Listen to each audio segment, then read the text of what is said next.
This is Boxing Tickets NI in association with Violent Gentlemen.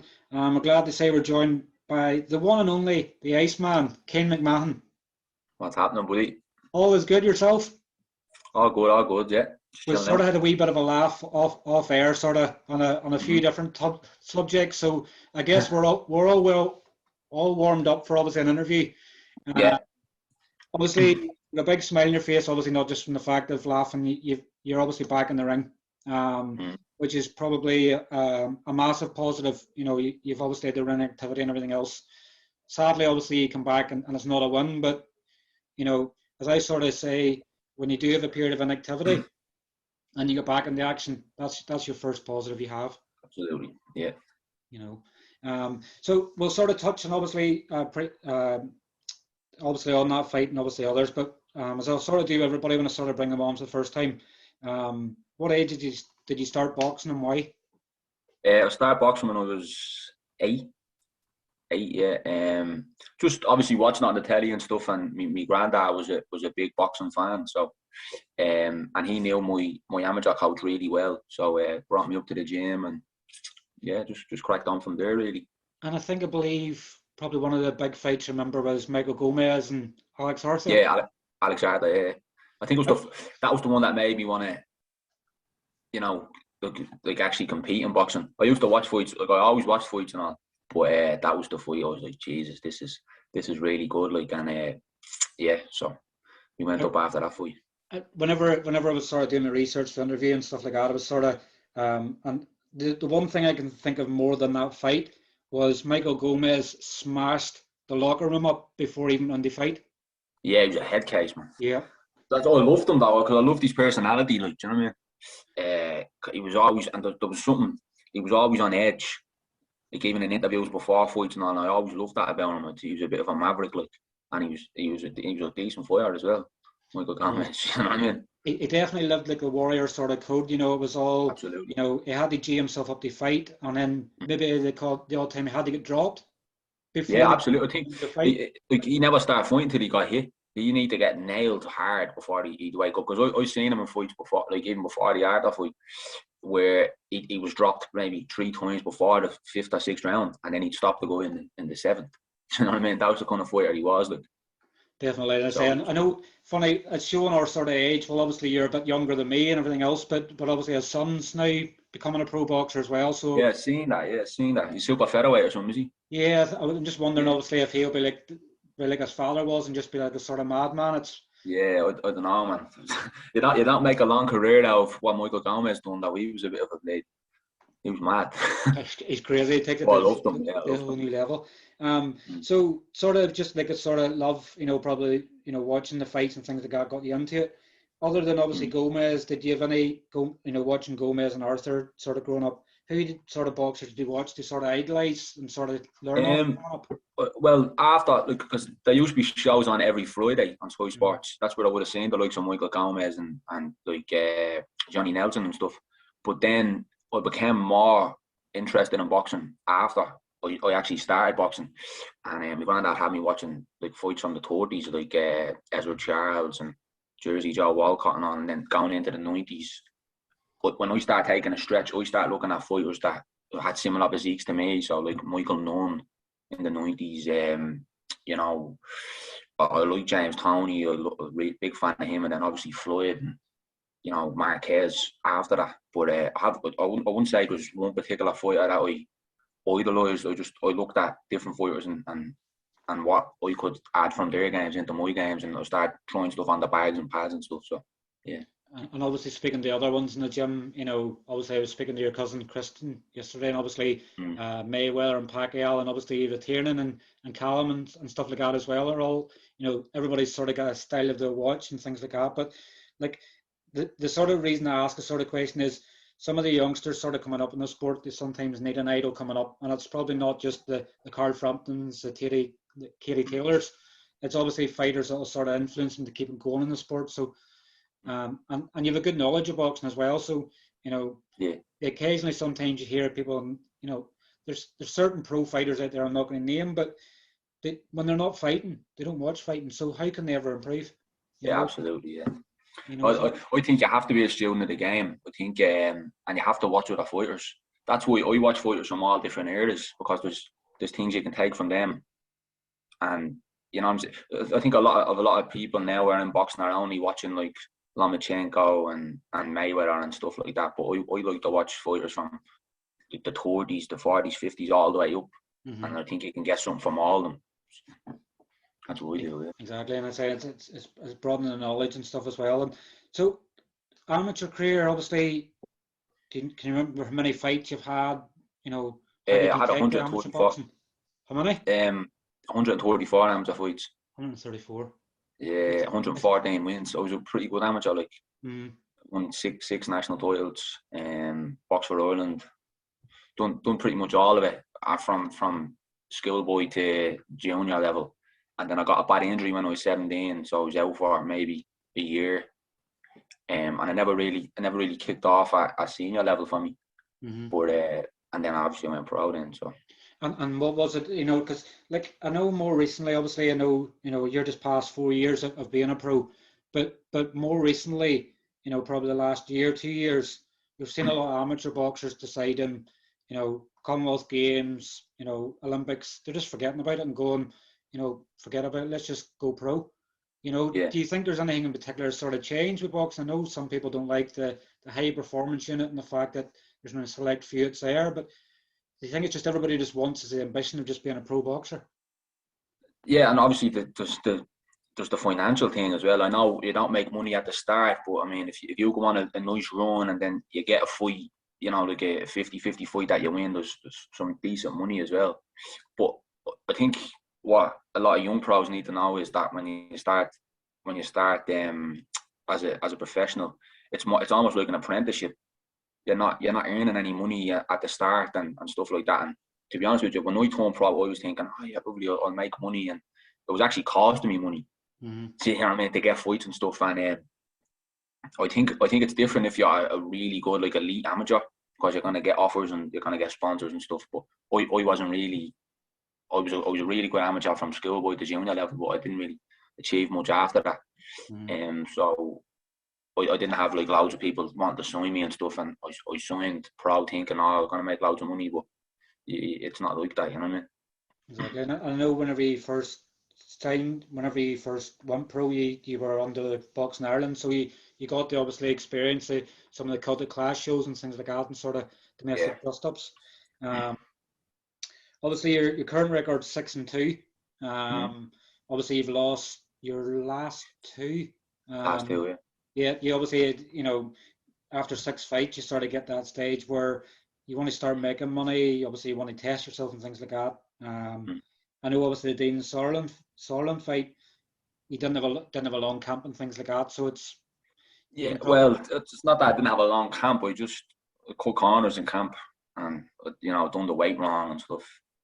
But it's no excuse. Dean is a really good operator. Like he's 10-0 now. I think he's fighting for an international title in his next fight. So he's really good. But I think I didn't do myself justice in that fight. Mm-hmm. I think it's a fight that I could have definitely won.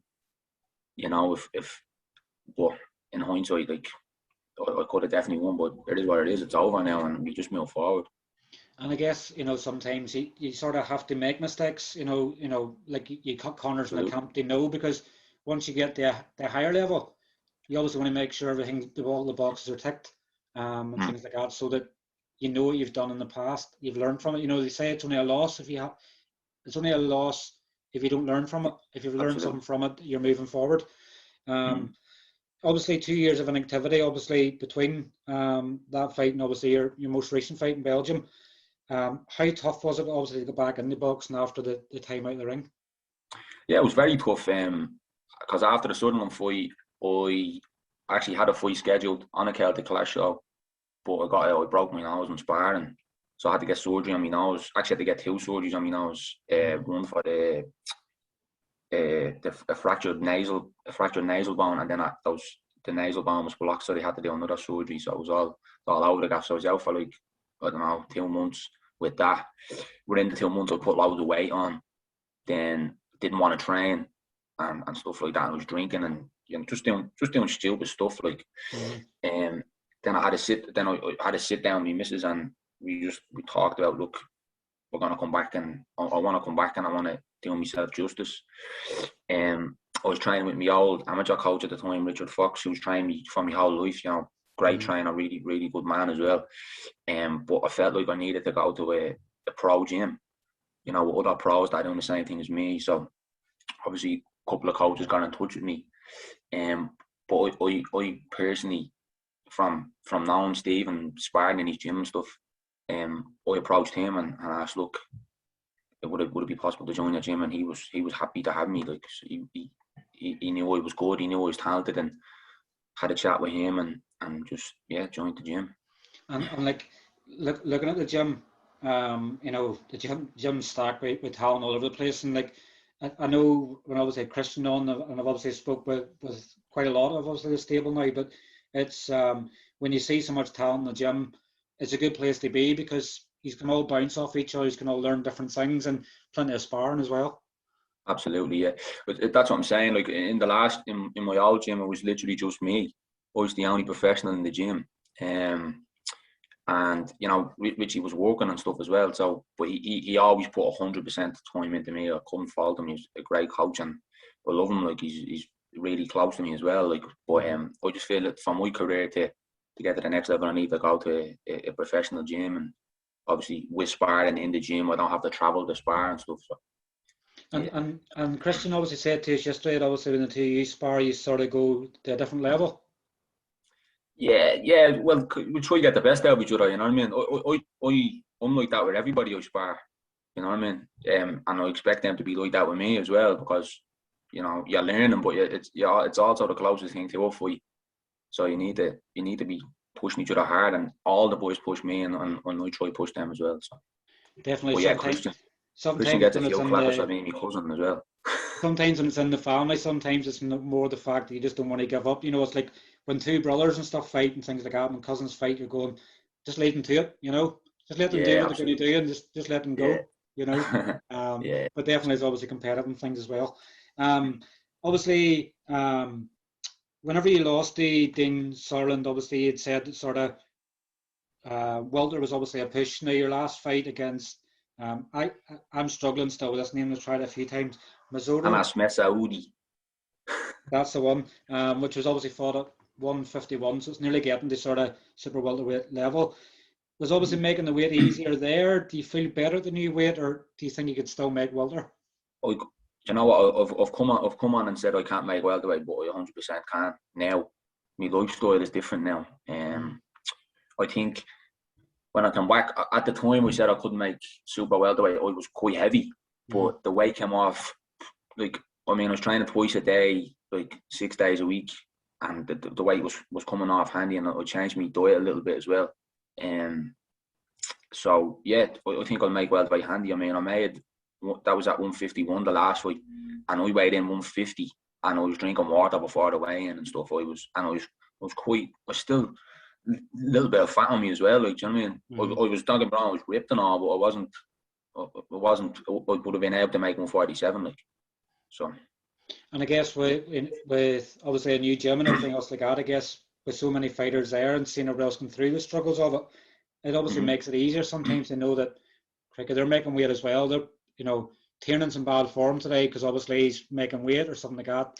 He's all know he's going through, you know, because like weight cutting can probably, I've never had the experience doing a weight cut, but obviously when you see the odd video online where UFC where they take it to a different level, you know, it's not nice to do, you know, particularly a fight week and stuff like that. So it's really not, man. It's horrible. You know what I mean? And it's. I think the big thing is that it just takes that 10% out of performance, and that 10% is what matters when you're at the top level, when you want to win fights, and so it's not good. It's definitely not. As I said, I'd rather obviously keep the pounds on and watch boxing than shredding weight and being boxing, you know. Yeah. Obviously, I sort of asked you obviously these questions stuff offline before we start, and for obviously anybody watching, I don't ask questions in certain ways to sort of get responses, but me and yourself have obviously something similar. We both obviously lost our mums at obviously quite a young age. I lost my mum at 16. You've lost your own mum at 13. Do you think it obviously since then, obviously I know you have the pain and everything else, but does it give you an extra motivation to do everything you want to achieve in life whenever, when you lose obviously the closest thing you have in life so early on? Yeah, absolutely. You know what I mean? I think my mom was such a strong character as well, and I tried to take things from her and bring it into my own life as well. And so if I'm having a shit day in the gym or a shit day in general, I'll just think of my mom and it'll get me through that particular moment. But yeah, look, it's difficult as well. And I actually lost my grandmother as well, like 3 years ago as well, she was like my second mum. Do you know what I mean? Like I lived with her my whole life, was raised by her as well, and it's tough. But like, yeah, most of the strong characters in my family are women. Yeah. So you're the weakling then. You're obviously not the strong exactly, person. Yeah, pretty much. Yeah. And you get you back somewhere. yeah, absolutely. But obviously, let's say we're not sort of out on sob stories and things like that, sort of trying to get sort of people to like you just for obviously your backstory and things like that. That's not the person you are. You want to be remembered for your boxing, more than anything. Obviously know you've had issues with gambling and obviously suicidal thoughts and stuff in the past as well. And I guess for obviously fans, there's so much mental health and stuff out there, mental health issues and stuff out there nowadays. You're obviously showing a success story out of that, because from where you've been at your lowest point, you're probably at your highest point in life now. You've obviously had your young son Clay, and obviously rumours seem to suggest that obviously now Christian's obviously done the manly thing and proposed. He's put the thought in your own head.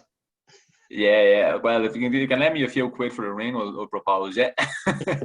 But Christian's a madman. I can't believe that. I was shocked because, like, he tells me everything, and I didn't see that coming. That he was getting married and stuff. So maybe I need to make an honest woman out of my missus. Yeah.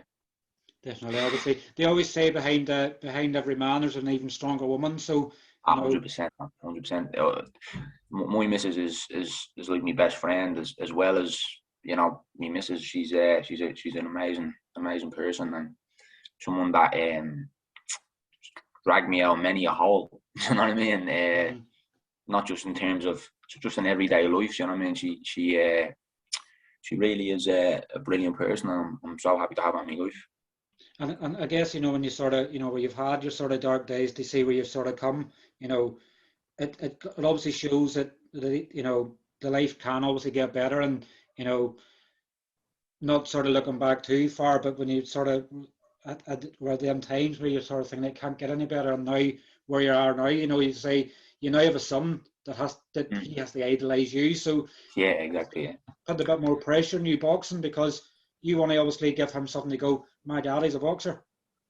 Yeah, there is that as well. I think I just want him to grow up knowing that if you put 100% into something, that it's gonna pay off for you. You know what I mean? And if you want to do something, you can do it. So that's basically the lesson I'm trying to. I might not achieve everything I want in boxing, but I'll try my hardest. You know what I mean? I'll give everything to get where I need to get to, and I want him to see that the hard work pays off and belief in yourself. And it's fantastic, obviously, when you see. It's obviously not fantastic when you see someone's obviously had things tough in life, but you see obviously where you've come, where you've been, and where you obviously are now. It's that's 50% of sort of everything there for you as well. I like asking this question to obviously everybody in who works, Jim, but and I know obviously you're never really going to give a real answer, but who would impress you the most in the gym, and who would you sort of? I'm going to ask Christian yesterday actually, who would be the biggest joker in the gym? Because obviously there's quite a few. Biggest joker in the gym? It's good, yeah. You're the biggest joker? Yeah, I would say so, yeah. Some funny people in the gym like that, they're all gas. But I'd say I'm always the one, cracking jokes and messing. So yeah, probably me. Definitely the class time. And where did the nickname the Iceman come from? Is it your love of Top Gun? Yeah, a couple of people said this to me. So the nickname came from, I don't know whether you've ever seen the film The Iceman. It's about he's a serial killer for the mafia.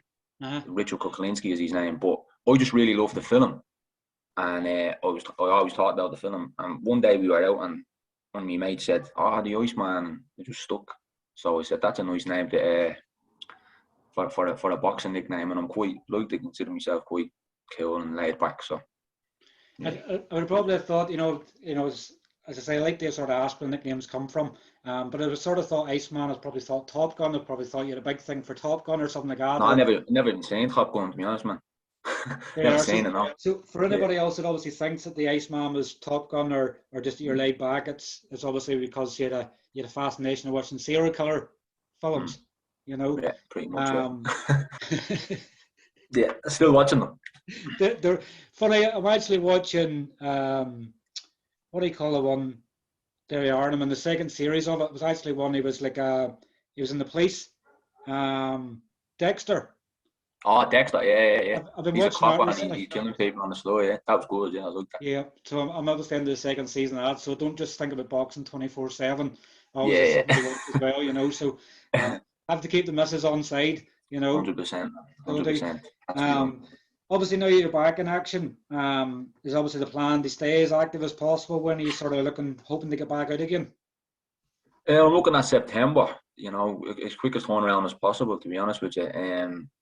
Because I think in my last fight I showed real glimpses of class, even though I got, eventually got stopped with a body shot. But I mean, if you look at that last fight, that's a top level kid I was fighting, and the fight was dead level probably going into the sixth, and I was starting to get a second wind, and he just nailed me to the body and broke me ribs. I mean, there's nothing I could do. You know what I mean? I wanted to continue, but yeah, I think I showed real moments of class on that fight, and so I'm looking to get out as soon as possible and just get a win on the record, So sort maybe of September. Sort of obviously, I have a sort of opinion where because of so much time of inactivity and sort of getting back, sort of getting a warm up, whereas it was like a sort of dare to be great moment. The inactivity, come back, get a massive win, and then it's like, where did this guy come from? You're pushing your way up the rankings.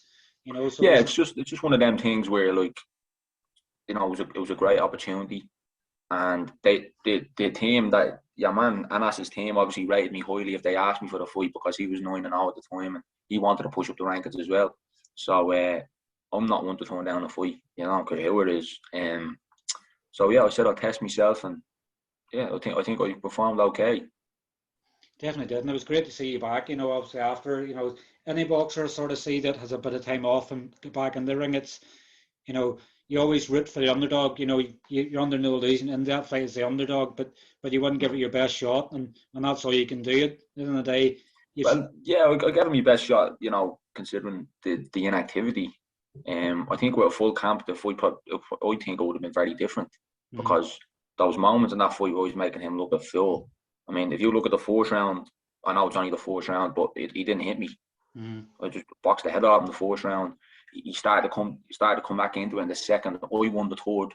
The fourth was probably level. So I mean, you could make the case that I was probably winning that fight. I'm not saying I was, but I was bang in the fight, and just a momentary lapse in concentration, I just got cracked to the body. And I was actually, if you look at that fight, I'm on the ground smiling, but then Stephen is like, the ribs are gone, and I goes, yeah.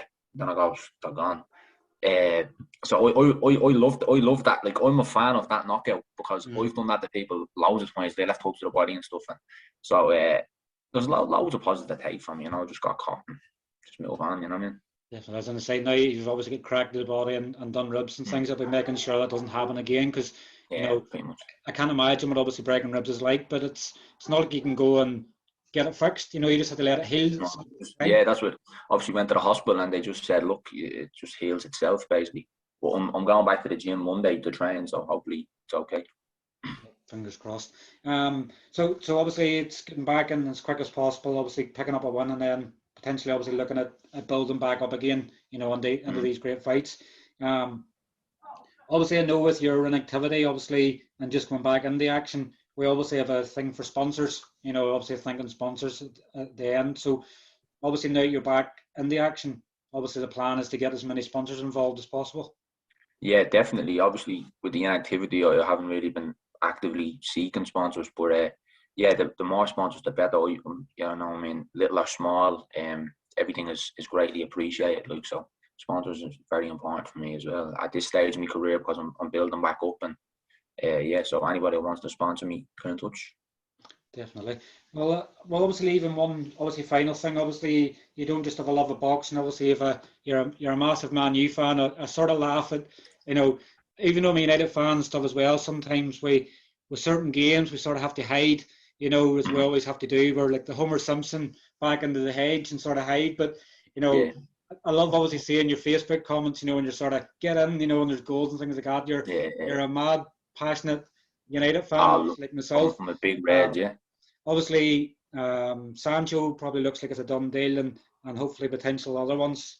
Obviously, away from boxing, obviously football's the things that keep your mind active. 100%, man. I love football. I mean, I'd watch any team play. It's a big love. Like, we were brought up in a household when my granddad and my nanny where you love Manchester United, and that's it. And so that's never going to change. And hopefully, my son is going to be a big red as well. So I guess sometimes when you have the other half and her family and things like that, but they may be Liverpool fans or stuff like that. Her dad is an Arsenal fan, so we give him a lot of stick about that. When I'm in the house, like I lift him out for supporting Arsenal, but I think he's trying to get my little boy to support Arsenal, but it's not going to happen, man. Definitely not. As I say, it's one of those things like you'll probably have to put the gloves on and fight you to see who's. 100%, yeah, 100%. So obviously your next fight could be out of the ring to get your son's obviously absolutely, obviously who he supports. Yeah, absolutely. Yeah. Anything else you want to add in the interview? Obviously, we've got to the sort of end of the questions. I guess obviously it's great to be back. And yeah, just brilliant to be back. Back happy, back enjoying it. And obviously would have been better to be talking to after a big win, but I mean, it is what it is. I'm back in the game now. I took the hardest possible route back. Those lads 20 who wouldn't take that fight, and I showed me balls and took it. You know what I mean? And I wasn't like I was getting outclassed or anything. I gave a good account of myself, and yeah, I believe having another 2 fights and then I'll be right back up there in the top European level fight. So I'm looking forward to getting back. And obviously, it wouldn't be fair if we didn't obviously thank the person that asked us to get in touch with you for your interview in Tiernan. Tiernan Bradley, yeah. It's about time. It's about time you got me. To be fair, we've been friends on Facebook a while, me and you, haven't we? Yeah. So nice about Tiernan about getting this sorted, and it's a long time coming. And it's great to be on the having an interview with you. Definitely is, and obviously, as I say, when you build that connection, sometimes when you get more fight news, and we've obviously something more to talk about. You're a fan of boxing and things, and now, so it's never like it's a hard conversation sort of to have. No, it's just like talking to one of my mates. Yeah. That's what I like. You know what I mean? That's what it's all about. I say, and I say, it's great to see you back, and I say probably because of Tiernan, I got to know more of you. That you wouldn't know outside of boxing. I could tell you your record and obviously your nickname and and things like that. But sometimes it's the backstory. I guess sometimes gets more fans and stuff involved. So hopefully people watching this will obviously realise the story. It's of obviously where you've been, and even if they don't like Man United, they can obviously still get behind you and support you and things like that. Because I think a lot of people don't like me because I follow Man United. So you know what I mean? And they have to listen to me. They have to read me statuses on Facebook every time United is playing. So, but again, bear with me. Again, sometimes the ones that don't like you because of the club you like, they can't wait to rip the piss out of you whenever you make it big. Tagging you in statuses going, how did United do? When I put up a status about United, there's about 50 people that screenshot that status, and then they wait. Could be 6 months down the line, and then they'll blast that screenshot onto my page and say, what happened here? And they just, what I mean? That's the kind of people they deal with. It is, but it's all part and parcel of life. It's sort of having the banter, and I'm sure you probably a few screenshots, save some of yourself to get them back. 100%. Come here, every time Liverpool or any other team that I don't like have a bad day, they get ripped out as well. So that's what it's all about, you know what I mean? Definitely is. But look, obviously, Kane, it's been a pleasure, obviously, getting to know more about you. Obviously, thank you very much for coming on and obviously having a chat about everything so far. And look, we obviously wish you obviously every success and obviously getting Yeah, back man. in the ring again. And I'm sure we'll hopefully get a catch up again soon. Of course, mate. Of course, absolutely. Yeah, thanks for having me on, and gentleman, top man. 100%. Chat to you soon, King. Cheers. Take Thanks very care. much, pal. Thank you. Thanks. Bye bye. Bye bye.